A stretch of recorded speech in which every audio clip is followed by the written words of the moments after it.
Welcome back to the Significant Coaching Podcast. I'm Coach Matt Rogers. If you've been a consistent follower of the podcast, you know I get a little extra geeky when I get to talk baseball. And I was real geeky for this episode because I got to chat with one of the best baseball coaches in the history of the game, Chris "Skip" Hanks, the longtime head baseball coach at Colorado Mesa University.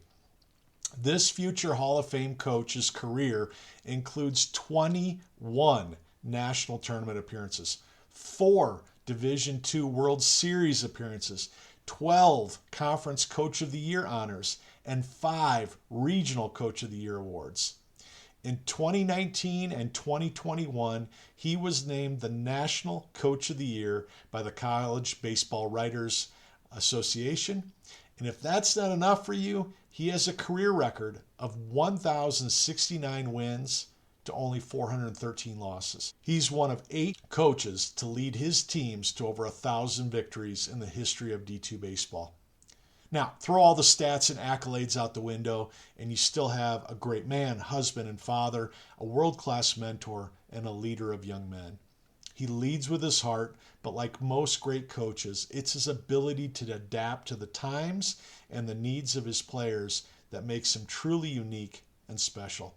I would have loved to have played for Skip Hanks. If you're enjoying these conversations, I encourage you to subscribe on your platform of choice and leave me a comment with your thoughts and questions. You can always find me at coachmattrogers.com when you want more information. Without further ado, here's my conversation with Chris "Skip" Hanks. Coach, so great to see you. So great to have you on the podcast. I'm really excited just to talk coaching with you if you're up for that. I am. I'm gonna throw a hypothetical at you. Let's say you and I are gonna start a consulting company, and we're gonna travel around the country, and we're gonna work with high school coaches and youth coaches, fields, gyms, auditoriums all over. Where do we start? What's missing? You've been doing this a long time. You and I have been coaching since the 90s, for crying out loud. Yeah. Where do we begin to get coaching on the right track? Not that it's off the track, but where would we re-begin if we had the choice? I think you can always return to fundamentals. You hear a lot of people say that. What I see out recruiting and whatnot is the bulk of what we're seeing now is just pay to play. I know that these kids aren't practicing a lot. It's maybe a few swings at an indoor facility or whatever, what have you. It's always hitting usually. And I think that I got to tell you, when we get freshmen in our program, we're amazed. We have kids saying, nobody really talked to me about how to bunt. And I didn't know anything about double cuts. And why are you telling us to be 10 yards apart and on the tandem? And I could go down a list. But I think that we're showing up, we're rolling out the balls, we're playing games. Kids want to be seen. That's the whole intent, like in the fall. If you want to dig deeper into this, I'm a huge advocate of, I think all the fall baseball should go away. I don't think it benefits the development of the kids one bit. It leads to more arm injuries and overuse injuries. They need a break. So it's all about 2 things. It's about organizations making money, and it's about kids getting exposure. Now, it does give them exposure. Right. But in terms of adding to the game and improving the game or their skill set, I don't believe it does that one bit. Yeah. It's so funny. I just talked to Jenny Glenn, the volleyball coach at Metro in your guys' league, and she said the same thing about volleyball. She goes, let's start club in February. Let's end it in May or June. Let's allow these kids to be multi-sport athletes. Let's try and keep them from burning out. So it's funny how you're mirroring almost exactly what she was saying about volleyball from a baseball perspective. And I just don't understand it. How many games did you play when you were 12 to 17 in a year? That was a long time ago. But I know, but I was trying to think about it the other day. Somebody asked me that, and I don't remember ever playing more than about 20 games in a summer. Yeah, that's what I would say. But I really recall a lot of practices. We would play a couple games a week. Yeah. We would practice a lot of ground balls, a lot of batting practice, bullpens, practice in situations, right, and different things like that. And Now I think these kids have been habituated into honestly showing up and playing. They don't want to do anything else. And I can tell you when kids come to our program, what we see from freshmen, most of them, it's the first time they've really practiced at Right. the college level. And there's an adaptation period where those kids have to get used to the speed of the game, the expectation, the tempo of practice, because they're really used to, even when they do practice, standing around in an outfield while one kid hits and all that stuff. Or when you get into the travel ball sense, there's not a lot of practicing going on. And the indoor stuff doesn't cut it for me. I think there's a time and a place to do that, but you got to be outside, man. You got to be tracking balls in the outfield. You got to be fielding ground balls off the bat. You got to be throwing to bases, all those things.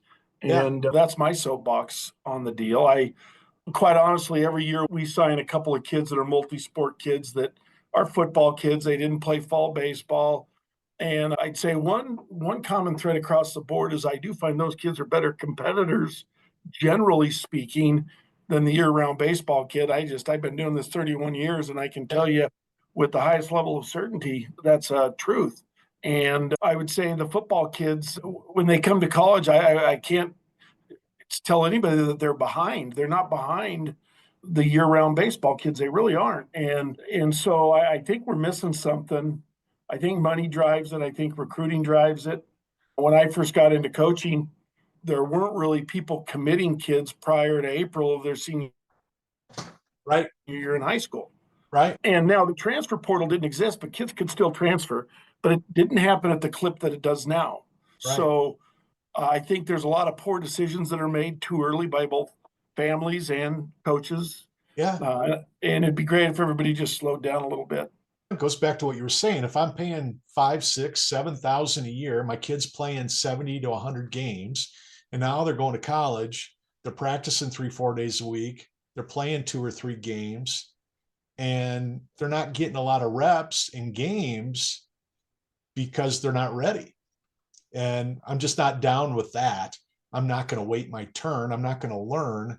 I'm just going to go somewhere else and see if they'll play me faster. I think a couple of different people have said this, but the model that's been created is backwards because Right. at the travel ball level, nobody really has to sit the bench. But then at the next level, there's the possibility they're going to have to sit the bench. And going up every level of baseball, clear to the major leagues, the only level where you don't have to sit is in high school travel ball because you paid the money. The rosters are small.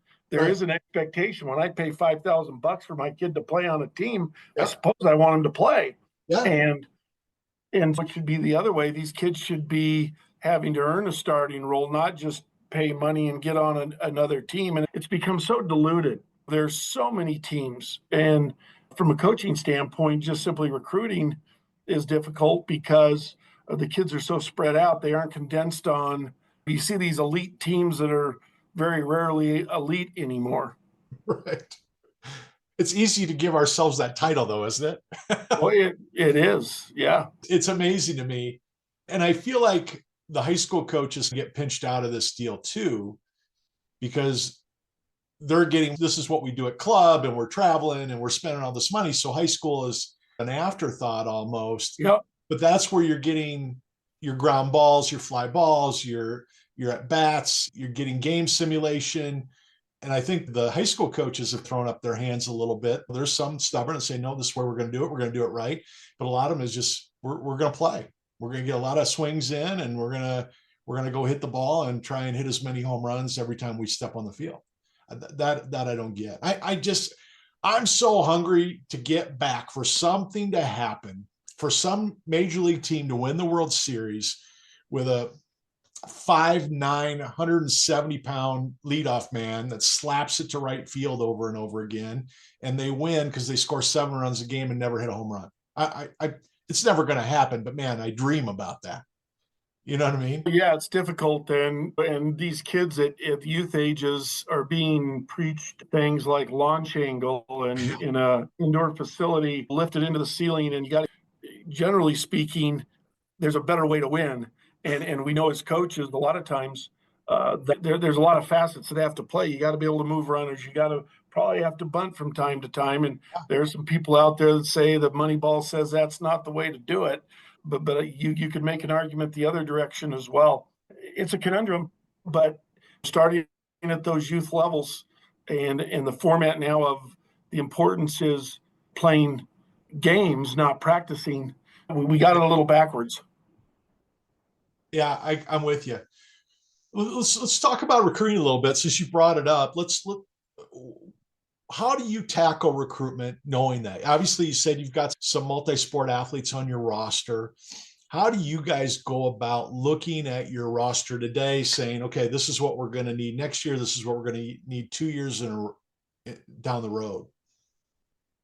Yeah, we shoot for a class of 10 kids per class, 8 to 12 really. We're working with we want to work with around a 40-man roster, maybe 42 on the high end. Now, since COVID, it's been difficult. It's been hard because of all those extra years and whatnot, but we're currently 1 year removed from getting back to that sanity. We're in the last year of anybody who has an extra year.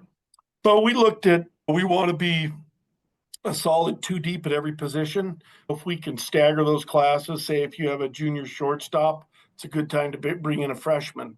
If you have a senior, you have a sophomore. Now, it doesn't work out that perfectly all the time, but it's nice to have either one kid per class at a position, or I really like the staggering of years because a freshman usually can live with reduced innings because the junior's playing on those things.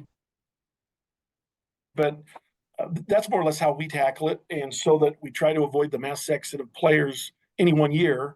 Yeah. Now, injuries and things like that can throw you off schedule with the size of each class, but that 8 to 12 per class is what we're looking for. I like that because there's going to be some retention there, and you're going to have some kids that are going to leave or decide that it's not for them, and that you got to have a little right. Bit. How many of that 42 will see 10 games where they'll get substantial innings in a third or a fourth of your season? I would say that we, as coaches, I don't want to say chuckle about this, but we always discuss it, that when the dust settles, it's really 7 to 8 pitchers that pitch 80% of the innings. Right. And it's about 12 position players, maybe 13, that have played all the innings. And now you have your blowouts and you have kids with a small number of at-bats and different things. Boils down to 7 to 8 pitchers pitch the bulk of the innings, and it's 12 position players. And so you're looking at about 20 kids, about half the roster is playing 80% of the games or more. And those other kids, the challenge is to get them to buy into the development and communicate with them where they're at, which is sometimes difficult to do because what you find out is people in general, but these kids are very poor self-evaluators. They're very egocentric. They're looking at themselves. I always tell people, if I give our kids the opportunity, if we want to talk about any individual kid's work ethic, and I give the kids a platform, every kid to a T will sell to me that they're one of the hardest workers on the team. That's 40 guys saying they're the hardest worker on the team. And in our program, we don't have the how hard do you think you worked conversation. It doesn't occur. We let them know, we'll let you know if you need to pick it up or if you're doing a great job, but we're not going to ask you because we all know you guys are all going to say you're going to sell how hard you've worked. How do we teach that, Coach? How do we teach them to self-evaluate when they're oftentimes the parents are even worse evaluators? So what they're surrounded with isn't great evaluators. Absolutely. So how do we teach that? How do we get kids to be able to look in the mirror and see a reality of their ability, their character, their work ethic? I think there's a lot of levels to that, but one thing we do is we chart everything. Every pitch is charted, every at-bat is charted. We keep track of ground balls. We chart a lot of practice stuff. We'll put, for example, infielders on any particular drill. We'll know how many ground balls they're going to get and how many throws they're going to make. And it's simply a tally thing. You caught it, you threw it to first, great. You bobbled the ball, you mishandled the ball, or you threw it away. That's noted. And over the course of time, you accumulate all that information. Now, it's a lot of work. Right. But you accumulate it over a long period of time, and you mix in there what they do in games. They're ends up being a high correlation. As I tell our hitters, the guys that are mishitting the most balls in batting practice have the lowest production in games. The guys that square up the most balls in batting practice, over a long period of time, there's just a super high correlation, and you can show them that. And then you got to teach kids not to be victims, because the next place they'll want to do is self-handicap and make an excuse. Yeah, but I wasn't feeling good that day, or John got more reps than I did, or they'll keep going down, and you just got to stop them. Got to be able to show them that. You got to demand that they look in the mirror and honestly evaluate themselves. When we do camps, say tryout camps, we put a radar gun on every throw. We'll use obviously a radar gun and stopwatches with, say, catchers throwing. And the radar gun's a radar gun. I can tell a high school kid, my catchers all fall in this range of their throwing velocity. And when you're 8 or 9 miles an hour below that, you want what we're looking for. And I think you can be nice, you can be kind, but at some point we got to be direct and tell them right where they stand and give them the power to then figure out how to respond to that. And it's got to be amazing when a kid comes to you and says, why am I not playing enough, or why am I not playing more? And you pull out 8 weeks of stats and you can show them their barrel rate and their strike throwing and their attention to detail. You have it all on stats. How did they handle that when all of a sudden they're thought of who they are and what they were doing, and they see the reality of that? What happens to that shell that they're in? As I mentioned early on, kids that are new to our program, they immediately go to, yeah, but I was sick this day. I had the hamstring problem that I was dealing with. And then we just say, no, let's stop that. Yeah. That may or may not have some factor, but that's why we attempt to do it over a long period of time, because there's ups and downs, but the math to some degree does solve it in the end. No, we try to keep track of mishandles, and let's just say we're doing double play feeds and we're turning double plays in the middle at a pretty good clip, a lot of reps.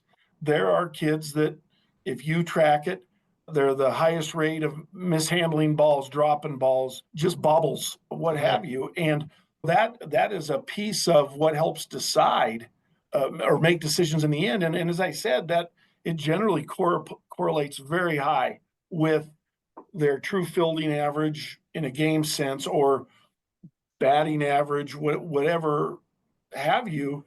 And I know if we can get kids to repeat success in practice, first from a simple standpoint, but then we add variability and we make it more difficult, and everybody's going through that and they're being coached while they do it, you get a feel for things over time. I tell our guys, over the course of the year, we see them practice a lot more than we actually see them playing games. Yeah. When you think about the fall, every batting practice, every infield practice, they throw a lot more innings over the course of the year in a bullpen than we try to illustrate how important the practice is. We're evaluating you during practice. Can you see that when you go and watch kids play, when you're at tournaments or you're watching film? Can you diagnose some of that ahead of time? Yeah, I think you can at times. I think you have to see enough stuff, but you see I call them, this might be a little off that. There are some things that, we term, if you're looking at a pitcher, you're looking at a hitter, you're looking at a fielder, they could have a mechanic that, how would I term it? It's a catastrophic deficiency that, as coaches, when we've been doing this a while, there's some things that are easy corrections and fixes, and there are some things that are massively difficult because by the time these kids get to us, they've had thousands of repetitions doing it in a manner that they feel is comfortable or that their body is telling them to do.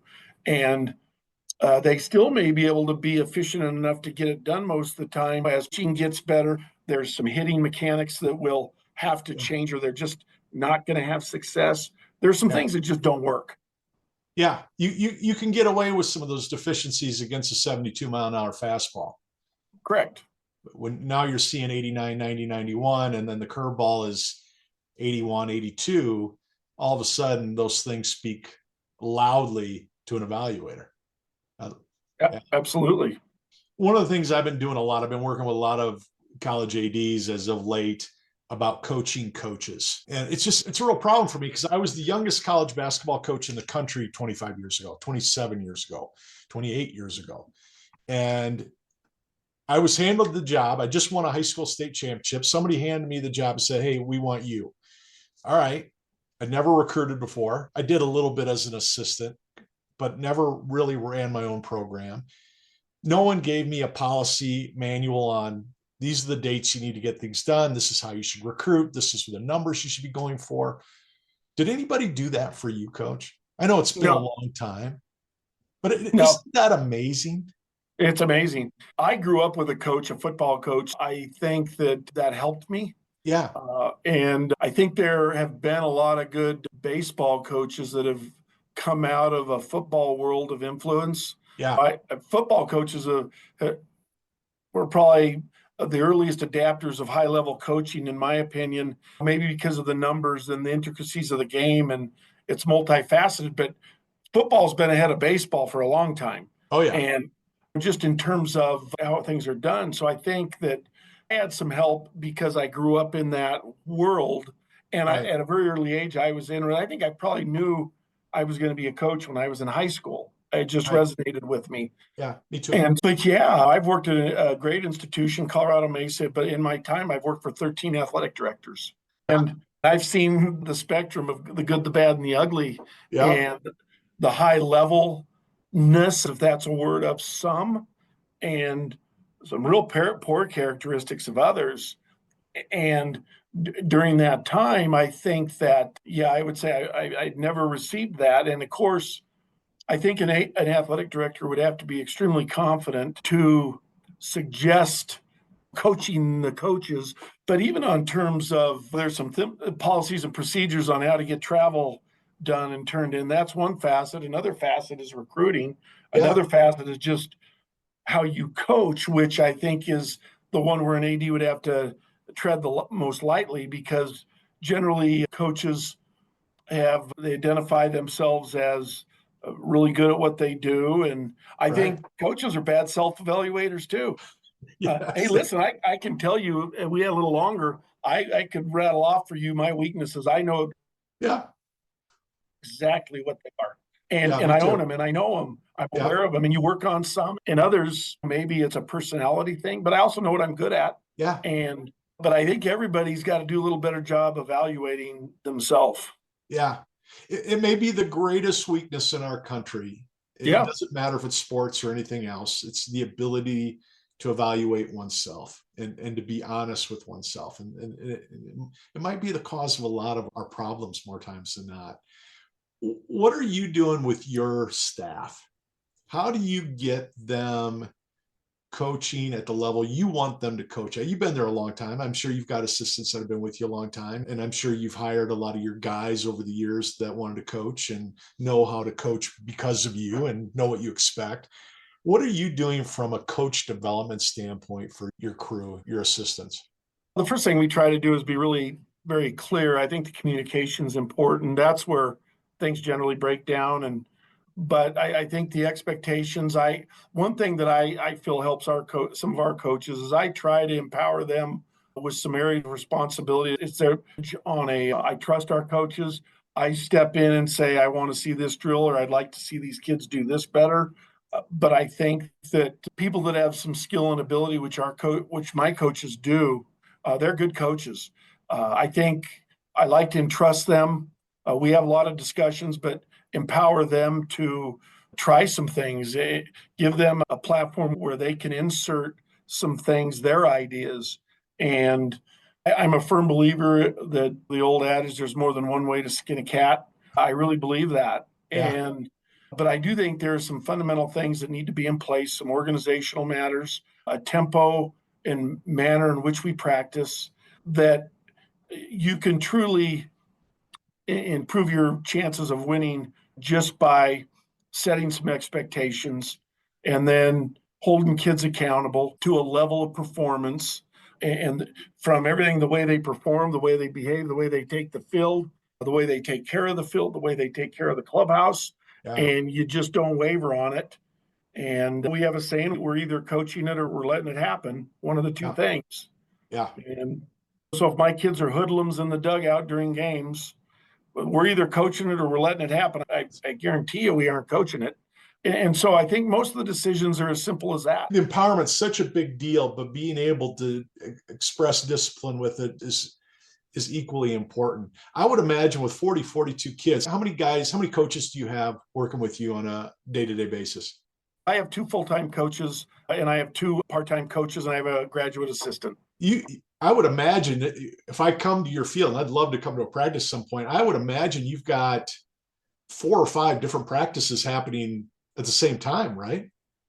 Yeah. We go through different phases of practice where there's individual periods, group periods, team periods. Yeah. This is one area where football was always ahead of baseball. They have it down to a time frame and a clock, and you move through periods where you work on offense, defense, special team, inside run, team offense, Right. team defense, individual periods.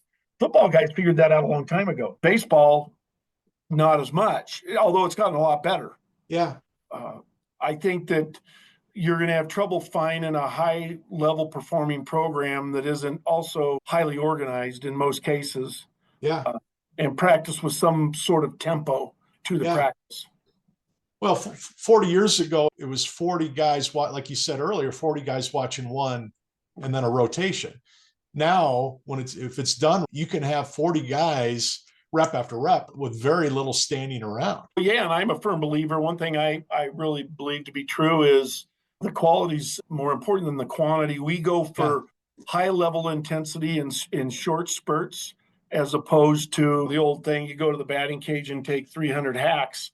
Let's cut that down to 50 and let's lock in. Yeah. Let's get the intensity level up and let's go to work, and we're out in less than half the time, but the product is better.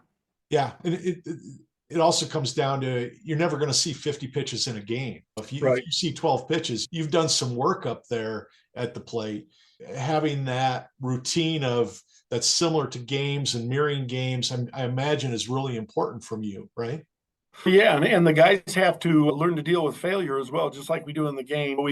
Sometimes I think from a hitting standpoint, a mistake coaches make is batting practice is always too easy. And if you just always have what we call dead arm and the coach up there laying it over the heart of the plate, these kids leave feeling good about themselves, but in some cases they haven't improved. So we use a lot of variability. We rarely do the same hitting format 2 days in a row.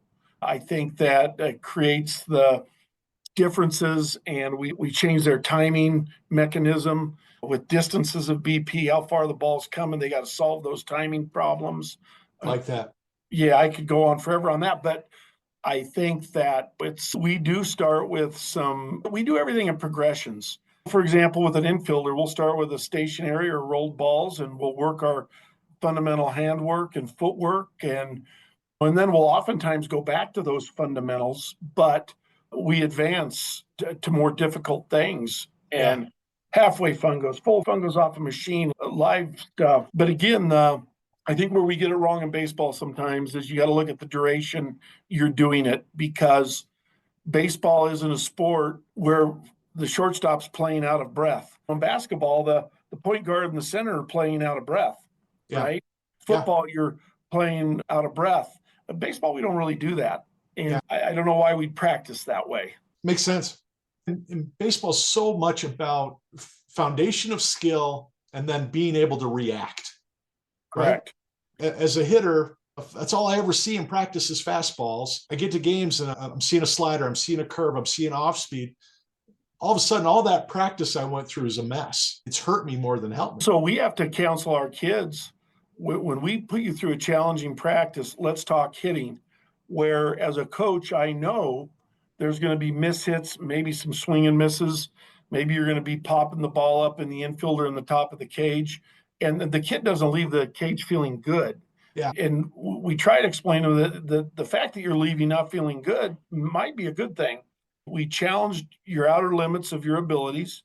We put you in tough situations. And I'm really into motor learning, and I've studied that a lot. And I know that as we tell these kids, you'll go home at night, and when you sleep, that brain's an amazing thing. It'll figure out solutions while you're sleeping. You will make those hard things easier. And that's what's so much fun about baseball. It really is. Anybody that thinks baseball is boring has never played baseball, has never coached Right. because there's so much going on every single pitch. The Yep. movement of the outfield, the movement of the infield, the read of the arm angle, what the catcher's doing. So I love that component that you get to do. I was a baseball coach a long time ago, and I tell people this all the time. I interviewed for a head college baseball job, and a week later, I interviewed for a head college basketball job because I love both sports and coached both sports up to that point. And I got the basketball job, and I had a great career, and I enjoyed my career as a basketball coach. But there's a big part of me that wishes it would have went the other way because, like you said, with football, baseball's like that for me. There's just so many components. It's everything from understanding the dirt on your field and how to keep it dry and how to keep it the right way and how to rake it the right way and how to get your guys enough reps and this or that and seeing everything. So I'm envious of what you do, Coach. And I love watching guys like you coach because you get it. You've got 18 thoughts in your head at the same time and you've got it organized. Is that fun for you? Is that a part of the joy for you? Yeah, it is. Now you bring it up a little bit. I try to take a team and maximize our time, Yeah. our efficiency. Yeah. I was always really impressed I liked watching football practices that were very well orchestrated, coordinated, and you got 20 minutes here for, let's just say, inside run where the offense is working on their running game. You got 20 Right. minutes, man. You got to be dialed in. Offensive Right. line needs to know the right footwork on the right plays with the fronts they're seeing. And then you move special teams. Maybe it's a field goal block. I don't know. Right. Right. And you got 10 minutes to dial that in, man. You got to be locked in. Yeah. And so it's fun and at times challenging. And one area where I know I've gotten better as a coach, as coaches, it's sometimes hard to say, let a kid lead practice before everybody's finished. Right. And so I didn't used to. If you've done all you can with the pitchers, why do they have to stay 35 more minutes? Because so get the heck out of here. And you find out the kids appreciate that because nobody likes standing around. That's right. And some of those things in coaching, we got to know where we're doing too much. Yeah. How much BP does your pitchers throw compared to you and your coaches and hitting off a machine? Our pitchers really don't throw any batting practice. It's all bullpen work. No, coaches, we incorporate a lot more machine work now than we used to. There's so many really good machines on the market now. Yeah. That will do a better job. Those machines throw a better curveball than I can, and that doesn't get sore. They throw more strikes. And right. So you could utilize machines. We still have them see an arm swing, but as I said, we vary the routines. Our pitchers will throw some batting practice at the beginning of the fall and the beginning of the spring, but after that, we're very cognizant of how much they're throwing, what they're doing. As I said, we chart everything. We know how many balls basically every pitcher's thrown during the week. They have to record it in a log, and we log the bullpen pitches, the numbers, and you try to keep track of whether if a kid's not pitching, maybe we look at their workload, and sometimes it's not enough. So you can always alter those things. Yeah. Coach, you've been great. I could talk to you all day. Tell me a little bit, if I was going to put you in a room with a bunch of parents and a bunch of young baseball players, what advice would you give them on tackling their college recruitment if they wanted to play for somebody like you or play at your level? What's the best advice you can give to those families? The first thing I would tell them is they're worrying too much about it. And that's hard to sell to them. Yeah. What I mean by that is these kids are so consumed now with where am I going to go play college baseball? The first thing they got to remember, why don't you worry about being a better hitter, a better pitcher, a better fielder? Let's make sure we're taking care of that. Let's make sure we're performing at a high enough level. We're going to garner some interest, but it has to start with becoming the best player you can. Yeah. I would tell them they're very well served to go to a small number of camps that are hosted by schools if you're interested in those schools. That'll put you right in front of those coaches, and they'll get to see you. I think that kids need to find out. They got to decide what they want. They got to have knowledge of the level of program. Part of that bad self-evaluating is kids tend to evaluate themselves towards a program or situation that really isn't good for them. It's not a good fit. Maybe they're Right. not that level of a player, but good luck telling a kid or especially a parent that. If you go to these camps and you're playing on a travel team and you're playing places where coaches are present, then if you're a good player, you'll be found. Right. Now, there are players out there that are the quote unquote late bloomer and those sorts of things. There are some good recruiting services that work individually. Like we have a couple that we'll listen to. They call us personally. They now know our program. There's probably been some mistakes along the way. Yep. You market yourself a little bit. Basically, I think if kids are worried about becoming the best player they can, it ends up working out. Yeah. The problem is these people want the answers too soon. We always chuckle when we're looking at any particular travel ball team. The moment the first kid on that team commits somewhere and puts it on social media, man, everybody starts panicking. Yep. Oh, Johnny got signed. I got to get committed. I got to get committed, and these kids rush themselves sometimes into bad situations. And the crazy is the kids that are truly the best players and they know they're good, they don't worry about it quite as much. They're getting attention. Kids that aren't getting attention, they want attention. There is a point in time where maybe you're not good enough too. Yeah. And so I think that if you're a good player, coaches will find you. Yeah. I agree to some extent. How do you feel if a kid were to call you and said, "Hey, I'd like to come to your camp. I've got some video of me hitting and fielding. Would you guys take a look at it and just let me know if I'm even close to being a guy that you would consider?" How do you guys feel about that, taking that 2 to 3 minutes and giving that feedback to a kid? We do it all the time. And we'll tell a kid who reaches out, send us some video. Yeah. Uh, Now, we get so much of that, we get run over with it. Yeah. But I'll promise you this: when we turn on a video, and there's stuff that jumps right out. If a kid can really run, or that swing path is beautiful, and you can just see the bat speed, the hand speed, the power. There's been times when we stop the video and we fire off a phone call right then and there. Now, I Right. would say that's a small percentage, Sure. but it does occur. So, what I would tell kids is, yeah, send an email. We don't, kids need to keep an email to a coach very short. Yeah. I don't need to know that, I don't need to hear them. It doesn't help to say for them to tell me they're a great leader and they're a real hard worker. That means nothing to Yeah. me. They're better off having their coach who sincerely feels that way. You're better off. Hey, coach, will you call this school? Yeah. The coach is going to have a reaction to that.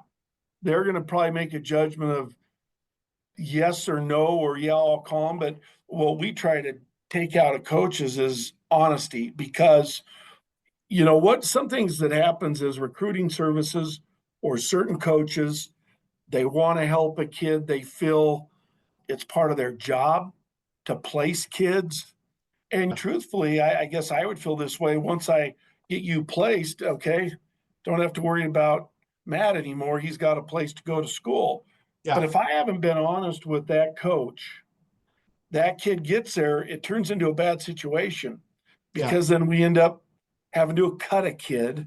That's Or, right. and so back to your original question, yeah, I think kids ought to reach out, send Yeah. video. I even tell kids, if you've sent me something, I get busy.